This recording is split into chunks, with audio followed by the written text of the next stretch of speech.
আসসালামু আলাইকুম ওয়া রাহমাতুল্লাহ। আপনারা সবাই ভালো আছেন? আমাদের সিলেটের সমাজে একটা বিষয় চালু আছে, জামাই যখন শ্বশুরবাড়ি এলাকায় যাবে তখন সবাইকে সালাম দিবে। আমি সেই সালাম দেইনি, আমি মুমিন মুসলমান হিসাবে সালাম দিয়েছি, আসসালামু আলাইকুম ওয়া রাহমাতুল্লাহ। প্রথমটা শ্বশুরবাড়ির সালাম, দ্বিতীয়টা আমার নৈতিক দায়িত্বের সালাম। শুকুর আল্লাহ তাআলা, আজকের এই সমাবেশে তিনি আমাকে তৌফিক দিয়েছেন আপনাদের সামনে হাজির হওয়ার জন্য। বাংলাদেশ জামাত ইসলামী বিয়ানীবাজার উপজেলা শাখার উদ্যোগে আয়োজিত আজকের এই জনশক্তি এবং সুধী সমাবেশের সম্মানিত সভাপতি, মঞ্চে বসা বাংলাদেশ জামাত ইসলামের কেন্দ্রীয়, আঞ্চলিক এবং স্থানীয় নেতৃবৃন্দ, আমার সামনে উপস্থিত আমার কলিজার টুকরা প্রিয় সহকর্মী এবং সুধীবৃন্দ, জাতির বিবেক, সাংবাদিকবৃন্দ, প্রিয় বিয়ানীবাজারবাসী, আল্লাহ তাবারক ওয়া তাআলার অগণিত শুকরিয়া যে আল্লাহ রাব্বুল আলামিন বাংলাদেশের মতো একটি দেশ আমাদেরকে দান করেছেন। আলহামদুলিল্লাহ, বিপুল সম্ভাবনার একটি দেশ, বিপুল সংখ্যক জনগণের একটা দেশ, যেই দেশে বয়োবৃদ্ধ লোকের চাইতে যুবতীদের সংখ্যা বেশি। এইরকম ডাইনামিক পটেনশিয়াল ম্যান পাওয়ার বিশ্বের অনেক উন্নত দেশেও নেই। ডিজাইন, এলিগেন্স, বিউটি, সেরা পণ্য সবার জন্য জেভিকো। সম্প্রতি বিশ্বের দুইটি গুরুত্বপূর্ণ জায়গা আমার সফর করার সুযোগ হয়েছে। এপ্রিলে গিয়েছিলাম ইউরোপের রাজধানী বেলজিয়ামের ব্রাসেলস। সেখানে বিভিন্ন দেশ, ইউরোপিয়ান কমিশন এবং ইউরোপিয়ান ইউনিয়নের যারা দায়িত্বশীল ব্যক্তিবর্গ, তাদের সাথে আমাদের বসার সুযোগ হয়েছে। কোনো কোনো দেশে তাদের 42%-এর চাইতে বেশি জনশক্তি রয়েছেন যাদের বয়স 70 বছরের ঊর্ধ্বে। আলহামদুলিল্লাহ, আমাদের দেশে 35 বছরের নিচে যাদের বয়স, তাদের সংখ্যাটা প্রায় এরকম। আল্লাহু আকবার। এরাই ক্রিয়েটিভ, এরাই একটা সমাজকে কিছু গড়ে দিতে পারে। এদের উপরে নির্ভর করে যুগে যুগে সকল সমাজে পরিবর্তন এসেছে। এটা বিশাল একটা শক্তি আমাদের দেশের জন্য।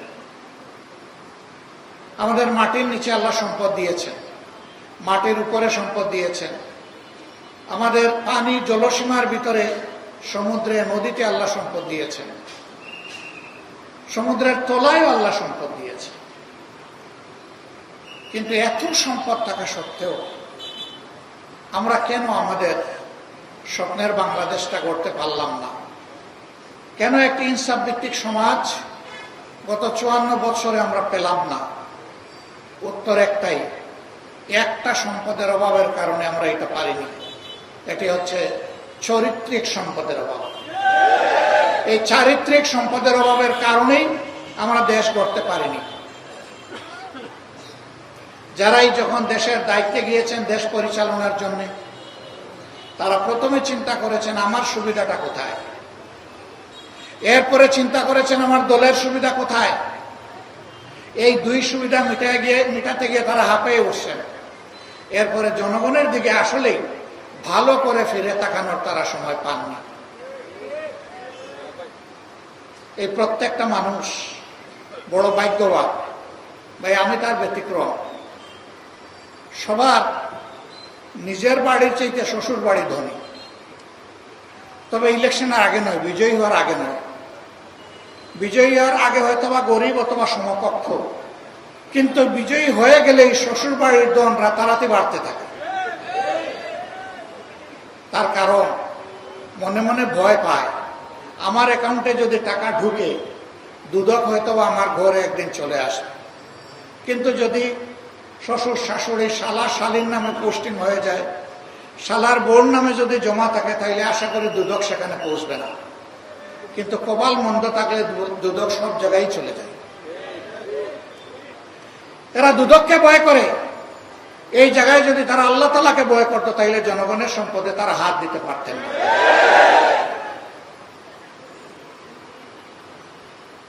15.5 বছর এই দেশ থেকে বিপুল পরিমাণ অর্থ বিদেশে পাচার হয়েছে।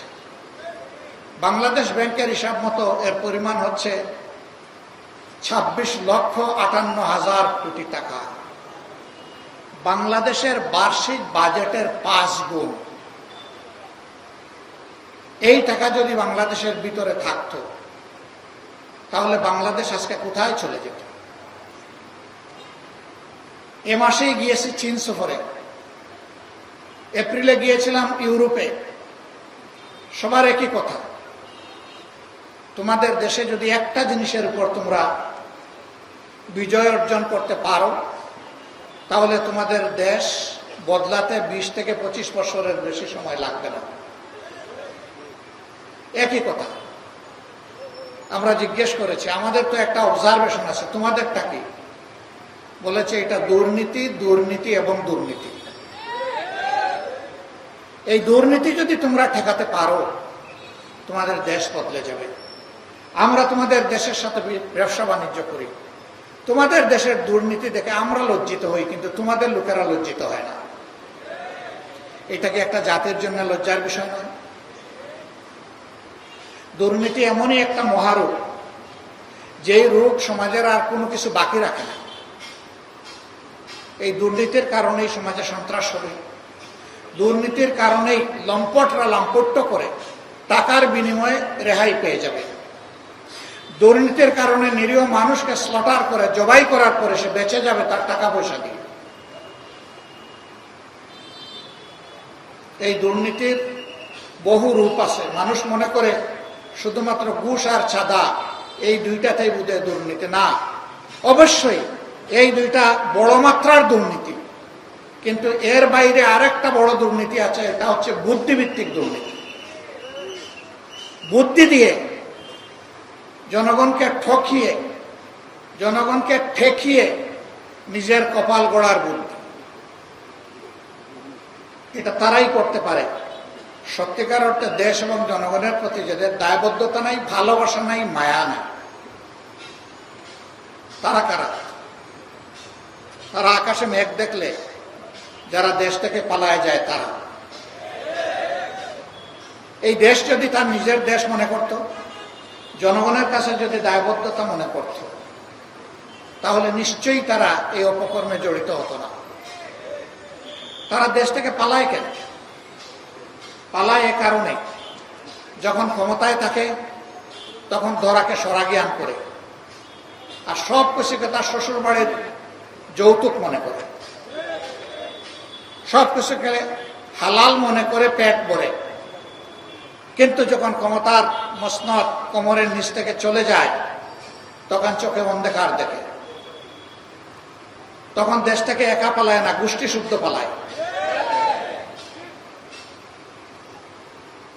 বাংলাদেশ জামাত ইসলামী একটি মজলুম সংগঠন। এই সংগঠনের কোনো দায়িত্বশীল নেতা দেশ ছেড়ে পালাননি। বহু বিপদ এসেছে, চোখের সামনে ফাঁসির রশি দেখার পরেও আমাদের শ্রদ্ধেয় নেতা মীর কাসেম আলী আমেরিকা থেকে বাংলাদেশে চলে এসেছিলেন। তাকে বলা হয়েছিল don't come back to Bangladesh. তিনি বলেছিলেন কেন? বলছে যে আপনার নেতৃবৃন্দের প্রতি যা হচ্ছে আপনার প্রতি তাই হবে, কোনো ব্যতিক্রম হবে না। তিনি বলছিলেন ইনশাআল্লাহ আই উইল ফেস। আমি সত্যের উপর, সত্যের পাটাতনের উপর দাঁড়িয়ে আমি মিথ্যার প্রতিবাদ করবো ইনশাআল্লাহ। তাতে যদি আমার জীবন যায় যাবে, আমার দেশে যাবে। আমি পালিয়ে চুরের মতো বিদেশের মাটিতে থাকবো না। তিনি ফাঁসির রশিকে চোখের সামনে দেখেও চলে এসেছিলেন এবং সত্যি হাসতে হাসতে সেই ফাঁসির রশিকেও তিনি বরণ করেছেন। কেন তাহলে আমরা দেশ ছাড়ি না? কেন বিদেশ গেলেও চলে আসি ঝুঁকি নিয়ে? দুটি কারণ। নাম্বার ওয়ান, আমরা এই দেশকে, দেশের মানুষকে ভালোবাসি। সুতরাং এই মানুষ ছেড়ে আমরা কোথাও গিয়ে শান্তি পাই না। নাম্বার 2, আমরা যেহেতু চুরি চামারি করি না, এই জন্য আমাদের লোকদের কোনো বেগম ভাড়া নাই, থাকবে কোথায়? এই জন্যেই ঠিকানা আমাদের একটাই, আলহামদুলিল্লাহ, এটা আল্লাহ তাআলার জন্ম দেওয়া বাংলাদেশ। এই বাংলাদেশকে নিয়ে আমরা গর্ব করি, এই বাংলাদেশকে নিয়েই আমরা বাঁচতে চাই। আল্লাহ তাআলার কাছে আমরা সাহায্য চাই, এদেশের আপামর জনসার সাথে আমরা যেন মর্যাদার সাথে এই বাংলাদেশে বসবাস করতে পারি। শুধু বাংলাদেশ জামাতে ইসলামী আরামে থাকলে আমরা শান্তি পাবো না, আর আরামে থাকার কোনো সুযোগও নাই। থাকতে হলে গোটা সমাজকে নিয়েই থাকতে হবে। এই জন্য আমরা পরিষ্কার বলেছি, আমরা একটা সংগঠনের সহকর্মীদেরকে, এত মুসলিম সহকর্মী কি তাণ্ডব গিয়েছে আমাদের উপর দিয়ে, আপনারা তার সাক্ষী। কোনো বক্তা আমার সামনেই সেই কথাগুলো বলেছেন, এই জন্য আমি এটার আর পুনরাবৃত্তি করতে যাচ্ছি না। কিন্তু 5 আগস্টের পরে আপনারা কি দেখলেন? যে বাংলাদেশ জামাতে ইসলামী তার 11 জন শীর্ষ নেতাকে হারিয়েছে, যে বাংলাদেশ জামাতে ইসলামীর প্রত্যেকটি কার্যালয় 3.5 বছর সিলগালা করে রাখা হয়েছিল, যেই বাংলাদেশ জামাতে ইসলামীর নিবন্ধন এবং প্রতীক কেড়ে নেওয়া হয়েছিল, যেই বাংলাদেশ জামাতে ইসলামীর শত শত কর্মীকে খুন করা হয়েছে, অসংখ্য কর্মীকে গুম করা হয়েছে, শেষ পর্যন্ত দিশাহারা যে বাংলাদেশ জামাতে ইসলামীকে নিষিদ্ধ ঘোষণা হয়েছে, এর সাথে ইসলামী ছাত্র শিবির সহ আমাদের সকল সংগঠন। কিন্তু 5 তারিখ এই পট পরিবর্তনের পর আমরাই সবার প্রথমে জাতিকে অনুরোধ জানিয়েছিলাম, মেহেরবানি করে শান্ত থাকুন, ধৈর্য ধরুন, কেউ কারো উপর কোনো প্রতিশোধ নেবেন না। গদিতে থাকা অবস্থায় ওবায়দুল কাদের আওয়ামী লীগের সাধারণ সম্পাদক সাহেব বলেছিলেন তার দলের লোকদেরকে যে কোনো মূল্যে গদি টিকিয়ে রাখতে হবে। যদি গদি চলে যায়, চলে যাওয়ার প্রথম 2 দিনে 5 লক্ষ আওয়ামী সন্তানকে হত্যা করা হবে। আলহামদুলিল্লাহ, এ ধরনের বিপ্লব, পরিবর্তন, অভ্যুত্থান যতগুলা দেশ দেখেছে তারা রক্তের স্রোত এবং বন্যা দেখেছে, কিন্তু বাংলাদেশে তা হয়নি। আলহামদুলিল্লাহ, বাংলাদেশের মানুষ আমাদের অনুরোধ রক্ষা করেছে। এর পাশাপাশি শুধু অনুরোধে কথায় চিড়া ভিজে না, পানি অথবা দুধ দিতে হয়। আমরা সাথে সাথে আমাদের সহকর্মীদেরকে বলেছি, যাও, চলে যাও, সকল ধর্মের, মুসলমানদের মসজিদ, হিন্দুদের মন্দির, খ্রিস্টানদের গির্জা এবং বৌদ্ধদের মঠ, এই সবগুলো শক্ত পাহারা বসাও, লাঠি হাতে দাঁড়িয়ে থাকো, কোনো দুর্বৃত্ত যাতে গিয়ে সেখানে কোনো আঘাত করতে না পারে। আমরা বলেছিলাম এরকম পরিবর্তন হলে দেখা যায় যাদেরকে বলা হয় মাইনরিটি, আমরা মাইনরিটি বলি না, সংখ্যালঘু বলি না, বিভিন্ন ধর্মের লোকদের উপর অত্যাচার হয়, জুলুম হয়। আমরা বলেছিলাম তাদের শুধু ধর্মীয় উপাসনা নয়, কোনো ব্যক্তিও যদি আমাদের সাহায্য চায় তারও বাড়ি পাহারা দেব, এবং প্রয়োজনে তার সাথে রাত্রে ঘুমাবা, তাকে নিরাপত্তা দেওয়ার জন্য, আশ্বস্ত করার জন্য। একটানা 15 দিন আমাদের সহকর্মীরা সেই স্বেচ্ছাসেবকের দায়িত্ব পালন করেছে। আল্লাহ কবুল করুন, যার কারণে কারো কুমতলব থাকলেও বড় কোনো দুর্ঘটনা ঘটানোর সাহস পায় না। বাংলাদেশ বেঁচে গেছে। আমরা এই দেশের প্রত্যেকটি মানুষকে জাতি ধর্ম নির্বিশেষে ভালোবাসি, সম্মান করি, এটা তার প্রমাণ। এরপরে বিভিন্ন ধর্মের নেতারা তাদেরকে নিয়ে বসেছে, তারা বলেছেন ইউ হ্যাভ ডান এনাফ, আপনারা আমাদের জন্য অনেক করেছেন, এখন আপনাদের ভলান্টিয়ারদেরকে বিশ্রামে নেন। আমরা তো চাইনি, তাও আপনারা এসেছেন, প্রয়োজন অনুভব করলে আমরা আপনাদের কাছে অবশ্যই যাব। আমরা কৃতজ্ঞ, আমরা আপনাদেরকে ধন্যবাদ জানাই। আমরা বলেছিলাম বক্তব্যের প্রথম অংশ ঠিক আছে, শেষটা মানলাম না, এখানে কৃতজ্ঞতার কিছু নেই, ধন্যবাদ জানানোরও কিছু নেই, এটি আমাদের নৈতিক দায়িত্ব ছিল। এই দায়িত্ব পালনে যদি আমাদের কোনো ভুল হয় আমাদেরকে ক্ষমা করবেন। তারা অনেকে কেঁদে দিয়েছে যে আমরা এতটা আপনাদের কাছে আশা করি। আমরা সরকারের সাথে এরপরে বসেছি, বলেছি তারা আমাদেরকে ক্লিয়ারেন্স দিয়েছেন, আমরা এখন ঘরে যেতে পারি, আপনারা কি বলেন?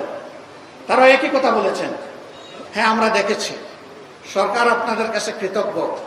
আমরা বলেছি না, এটি সরকারের দেশ নয়, এটি জনগণের দেশ। জনগণের পক্ষে জনগণ হয়ে আমরা দায়িত্ব পালন করেছি, অতএব এখানেও কৃতজ্ঞতার কিছু নেই, এটি আমাদের দায়িত্ব। সম্মানিত ভাইয়েরা, এরপরে এসেছে দুর্গাপূজা।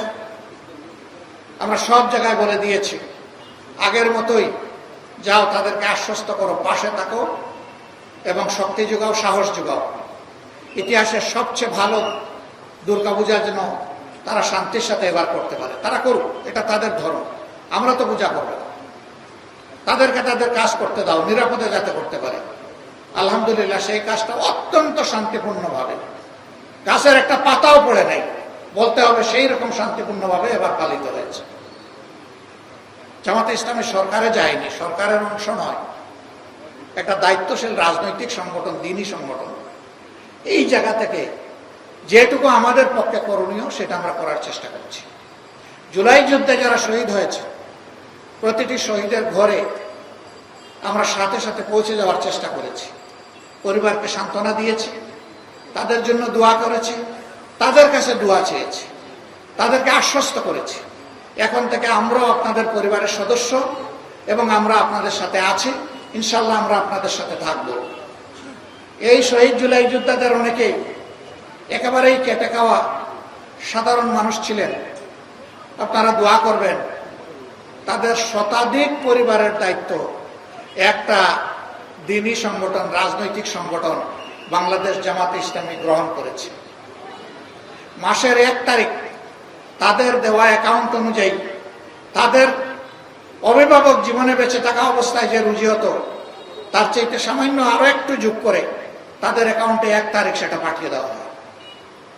পাঠিয়ে দিয়েও আমরা বসে থাকি না, আবার ফোন করে ফলো আপ নেই 1 তারিখে আপনাদের হাতে পৌঁছেছে কিনা। কোনো মাসে 1 তারিখে যদি দেখি আমরা আশঙ্কা, তার আগের দিন পাঠিয়ে দেওয়ার চেষ্টা করি।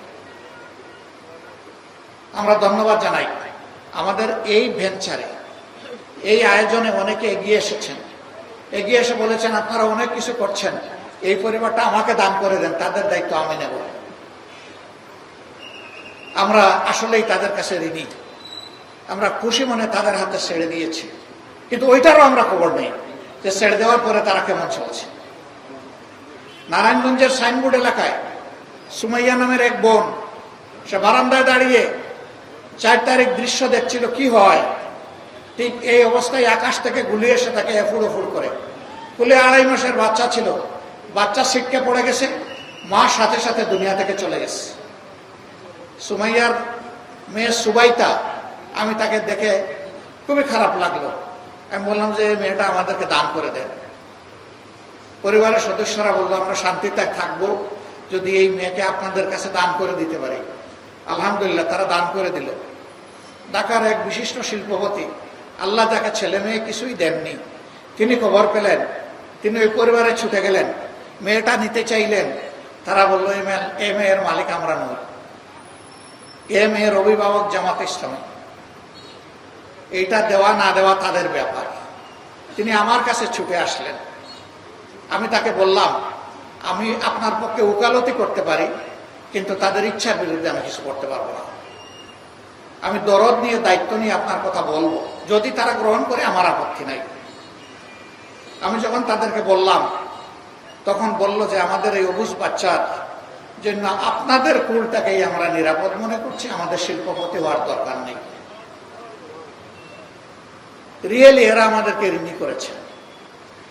এরপরেই চলে আসলো বন্যা, আমরা ফিরে তাকালাম না কোনো দিকে, সবার আগে চলে গেলাম সেখানে। ফেনীর পানিতে নেমে আমরা চিৎকার দিয়ে বললাম বাংলাদেশের জনগণকে, যাদের সামর্থ্য আছে ছুটে আসুন, পাশে দাঁড়ান, সেবা করুন, মানুষের দোয়া গ্রহণ করুন।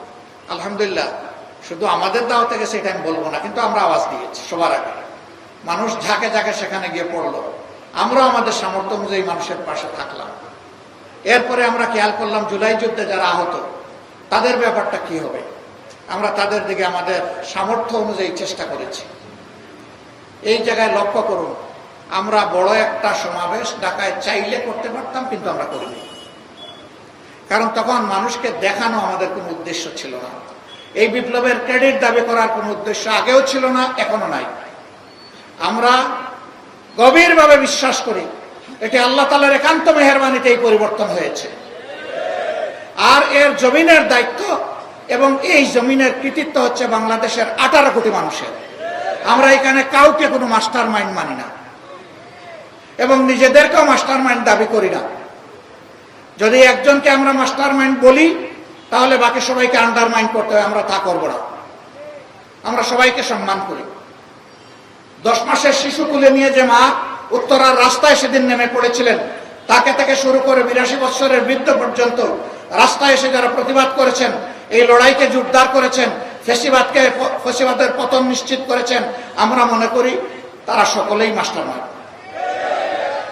আমরা এভাবেই বাংলাদেশের জনগণকে অভিনন্দন জানাই। বন্ধুগণ, অবশ্যই দেশকে সুশৃঙ্খল অবস্থায় আনতে হলে আমাদের একটা কার্যকর নির্বাচন লাগবে। সেই নির্বাচনটা আমরা আশা করছি আগামী বছরের প্রথম দিকে ইনশাল্লাহ অনুষ্ঠিত হবে।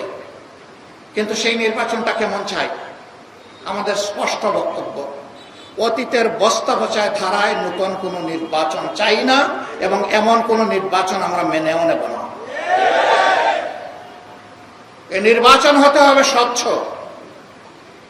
এই নির্বাচন হতে হবে সকলের জন্য লেভেল প্লেইং ফিল্ডের উপরে, সমতল মাঠ নিশ্চিত করতে হবে, প্রশাসনকে নিরপেক্ষ করতে হবে, কোনো মাস্তানতন্ত্র চলবে না, কালো টাকার খেলা মানব না। এগুলো নিশ্চিত করে আগামী বছরের প্রথম অংশেই নির্বাচন দিতে হবে।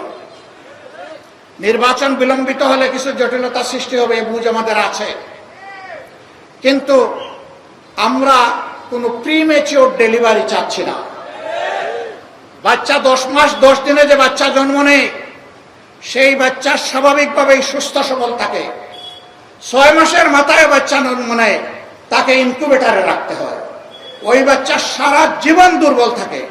আমরা এরকম কোনো দুর্বল নির্বাচন এবং দুর্বল গণতন্ত্র চাই না। আমরা গণতন্ত্র এবং নির্বাচনকে তার মজবুত পিলারের উপর দেখতে চাই। আমরা সংস্কারের কথা বলেছি, অবশ্যই সংস্কার করতে হবে। আমরা স্থানীয় সরকার নির্বাচনের কথা বলেছি দুর্ভোগ কমানোর জন্য, এটা একটা নির্বাচন। বহু জায়গায় এখন স্থানীয় সরকারের কোনো প্রতিনিধি নাই, জনগণের সাফারিং হচ্ছে। এ কিসের রাজনীতি? জনগণকে আমি সাফারিং এর মধ্যে রেখে দেব? এই জন্য আমরা বলেছি যে আগে স্থানীয় সরকার নির্বাচন দিয়ে জনগণের সাফারিংটা দূর করে। আমরা প্রবাসীদের ভোটাধিকার চেয়েছি। এই আন্দোলন, এই বিপ্লবে, এই অভ্যুত্থান আমরা একা করি নাই। আমাদের প্রবাসীরা সমান কৃতিত্বের দাবিদার। তাদের ভোটাধিকার কেন থাকবে না? তাদের ভোটাধিকার অবশ্যই নিশ্চিত করতে হবে। তাদের ভোটাধিকার শুধু নিশ্চিত করলে হবে না, তাদের ভোট প্রয়োগ নিশ্চিত করারও ব্যবস্থা করতে হবে। এগুলা কি আমাদের অন্যায় আবদার? এগুলো আমাদের যৌক্তিক দাবি। প্রবাসীরা হাজার ধরনের বিড়ম্বনার শিকার হন, তার মূল কারণ হচ্ছে তাদের ভোটাধিকার নাই। এই জন্য যারা সরকারে যায় তাদেরকে গুরুত্ব দেয় না। একটা জায়গায় খুব সুন্দর করে গুরুত্ব দেয়, সেই জায়গা হলো প্রবাসীরা আমাদের রিমিটেন্স যোদ্ধা। আর বিদেশে হালকা ওজনের বড় লাগেজ নিয়ে যাওয়া হয়, আসার সময় আলহামদুলিল্লাহ ভারী লাগেজ নিয়ে আসা হয়। এই জায়গায় খুব ভালো গুরুত্ব দেওয়া হয়। আমি ছোট্ট একটা মানুষ, সারা দুনিয়া ঘুরাই, ছোট্ট একটা লাগেজ নিয়ে যাই। নতুন জায়গায় গেলে বন্ধুরা বলে যে আপনার ট্যাগটা দেন। আমি কিসের ট্যাগ? বলে যে আপনার লাগেজ ট্যাগ। আমি বললাম ভাই আমি নিজেই লাগেজ। না দেন, আপনার কষ্ট হবে। আমি তাইলে এইটাই নেন। আর কোনো লাগেজ নাই। আমি বলি এইটাই আমার জন্য যথেষ্ট।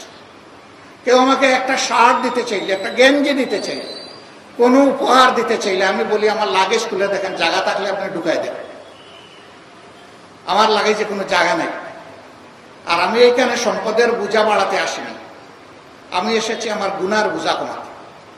আমি এসেছি আমার দেশ এবং জাতির পক্ষে কিছু দায়িত্ব পালন করতে। মেহরবানি করে এটা যারা পছন্দ করে তাদেরকে দিবেন, আমি এটার উপযুক্ত লোক নই। আমাদের এই প্রবাসীরা রাজনৈতিক নেতাদেরকে ওই সমস্ত দেশে গেলে কি পরিমাণ ভালোবাসে। এই রাজনৈতিক নেতারা যদি একবার বিবেক দিয়ে চিন্তা করতেন তাহলে তাদের এত বিড়ম্বনা পোহানোর কোনো প্রশ্নই উঠত না। বন্ধুরা, আমরা আপনাদেরকে জানাই দিচ্ছি, আসি এই দাবির পক্ষে আমরা মজবুতভাবে আছি এবং ইনশাআল্লাহ এই দাবি আপনাদের পক্ষে আমরা আদায় করে ছাড়বো ইনশাআল্লাহ। সম্মানিত ভাইরা, একটা দেশ, খুব বড় কিছু চাহিদা আমাদের নাই। আমাদের চাহিদা হচ্ছে সমাজের সকল মানুষ ন্যায় বিচার পাবে। আমাদের চাহিদা হচ্ছে সমাজে বৈষম্য থাকবে না।